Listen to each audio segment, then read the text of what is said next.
Devant ce gros bec orange, je reculai. « Allons !» hurla le singe de sa fenêtre.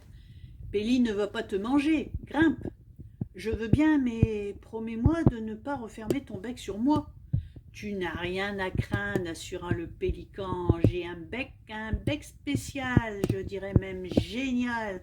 Mon petit mec, c'est un bec magique. Alors installe-toi, ne t'en fais pas, c'est si pratique. » Je ne monterai qu'à une condition, repris-je.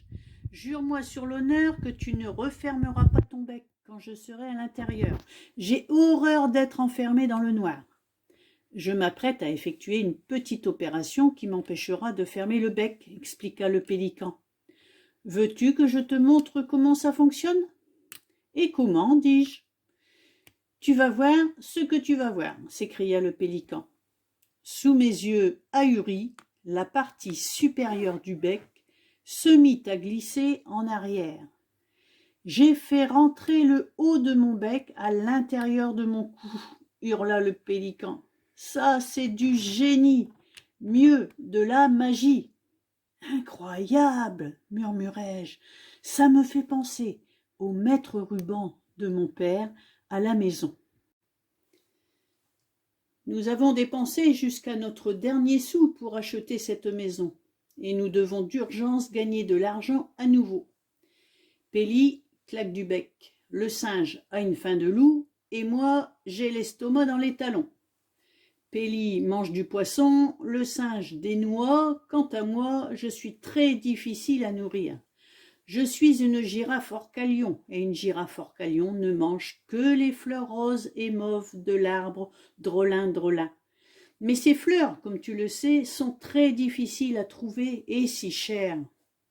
J'ai tellement faim que je me régalerai d'une vieille sardine desséchée, s'écria Pélie. Ah, fourrer sous ma babine une très vieille sardine à me mettre en appétit avec de la morue pourrie. Chaque fois que le pélican ouvrait le bec, je sautais et tressautais comme sur les montagnes russes. Et plus Pélie s'excitait, plus ça tanguait. Ce que Pélie adore par-dessus tout, dit le singe, c'est le saumon. Ah oui, renchérit le pélican. Oh, du saumon, j'en rêve du matin au soir, mais je n'en mange jamais. Et moi, je rêve de noix, s'exclama le singe, une noix fraîchement cueillie sur l'arbre. C'est si excellent succulent, si délicieux savoureux, si agréable et doux au palais. J'en ai l'eau à la bouche, rien que d'y penser. À ce moment précis, une énorme Rolls-Royce blanche s'arrêta devant la maison, et il en sortit un chauffeur en uniforme bleu et or. Il tenait une enveloppe dans sa main gantée. « Juste ciel, chuchotai-je, la voiture du duc de Hampshire. »« Qui est-ce » demanda la girafe.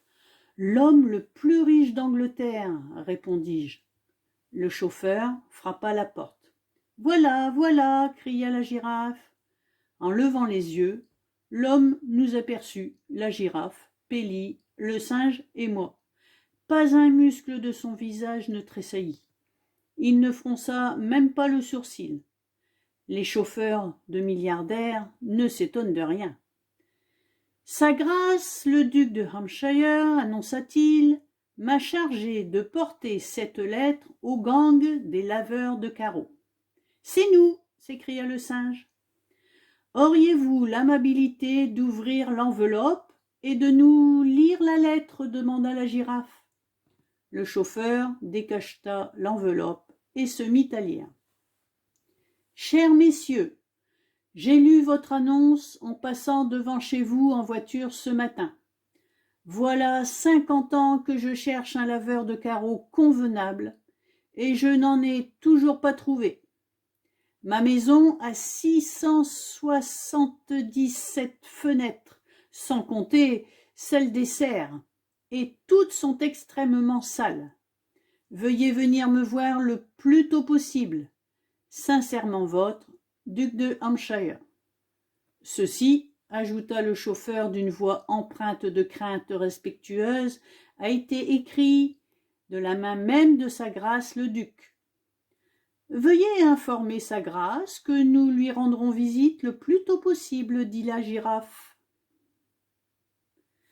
Le chauffeur porta la main à sa casquette et remonta dans sa Rolls-Royce. « Youpi !» hurla le singe. « Fantastique !» exulta le pélican. « Nous devons nous surpasser. » Les carreaux de sa grâce étincelleront. « Billy, » demanda la girafe, « sais-tu quel est le nom de la maison et comment y aller ?»« C'est la maison Hampshire, » répondis-je. « Elle se trouve sur la colline. Je vous montrerai le chemin. »« En route !» s'écria le singe. « En route pour vers le duc !» La girafe baissa la tête et sortit par la haute porte. Le singe sauta sur le dos de la girafe. Le pélican m'emporta dans son bec, puis il alla se percher sur la tête de la girafe, et le cortège se mit en route.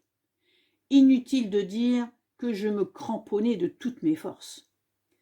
Bientôt les grilles de la maison Hampshire se dressèrent devant nous.